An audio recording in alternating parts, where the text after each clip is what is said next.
Cécile, bonsoir déjà. Où se situe Taïwan ? Taïwan est une île située dans l'océan Pacifique. On le voit ici au sud-est de la Chine, plus de 35 000 km² pour plus de 23 millions d'habitants. C'est donc un pays un peu plus grand que la Belgique, mais avec 2 fois plus d'habitants. Taïwan, on le voit, a un drapeau, une capitale, Taipei, un président, Lai Ching-te, son propre gouvernement, également ses propres lois et sa propre armée. Tous les attributs d'un pays, sauf que Taïwan n'est pas considéré comme un État à part entière, à commencer par l'ONU. En fait, dans le monde, pour ne pas froisser la Chine, peu de pays reconnaissent Taïwan, une poignée seulement, comme on le voit ici, le Vatican, les îles Marshall ou encore le Guatemala, des pays au poids économique léger, voire très léger. Mais cela n'a pas toujours été le cas. Non, déjà après la Seconde Guerre mondiale, c'est Taïwan qui était considéré comme le représentant officiel de la Chine. Et c'est pour cela, regardez que sur ces cartes, on peut voir en bleu que dans les années 60. Donc juste ici, de nombreux pays reconnaissaient Taïwan. Il y a beaucoup de bleus, mais regardez, ils sont beaucoup moins nombreux dans les années 70 et encore moins dans les années 2000. Juste ici, en 2016, Taipei comptait encore 21 alliés officiels. 7 se sont retirés depuis sous la pression de Pékin. Et alors pourquoi ce revirement de situation ?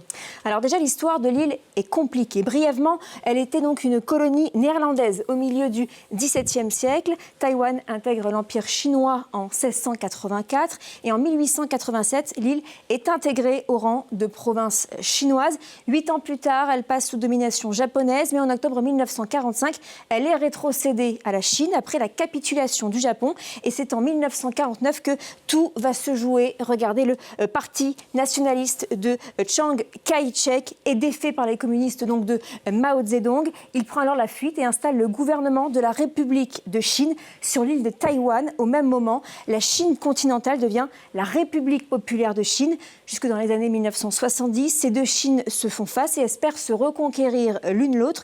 Mais tout espoir pour Taïwan prend fin lorsqu'en 1971, l'ONU fait de la Chine son interlocuteur au détriment de la Chine de Taïwan. Et depuis, l'île est autonome, mais son indépendance n'a jamais été formellement proclamée. Non, et aujourd'hui, si peu de pays reconnaissent Taïwan, l'île compte des alliés non officiels. En 2023, 111 représentations diplomatiques étaient recensées.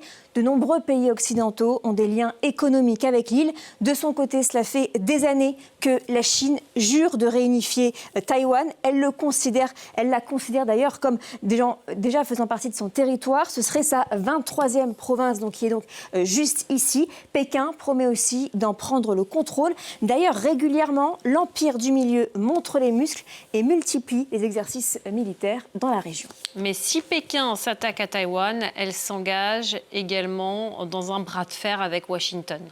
Et oui, car Taïwan bénéficie, regardez, de la protection américaine. C'est le Taiwan Relation Act, voté sous Ronald Reagan et qui oblige Washington à fournir à Taipei des armes et des équipements pour se défendre. Un document complété en 1982 par un autre intitulé « Les 6 assurances » dans lequel il est écrit noir sur blanc que les États-Unis n'ont pas de date limite pour les ventes d'armes à Taïwan et ne sont pas tenus de consulter les Chinois. Un engagement réitéré depuis par tous les présidents. En décembre dernier, d'ailleurs, Trump a même approuvé une vente d'armes record à l'île depuis 2001 d'un montant en voie de 11,1 milliards de dollars. Et alors pourquoi un tel engouement autour de Taïwan ?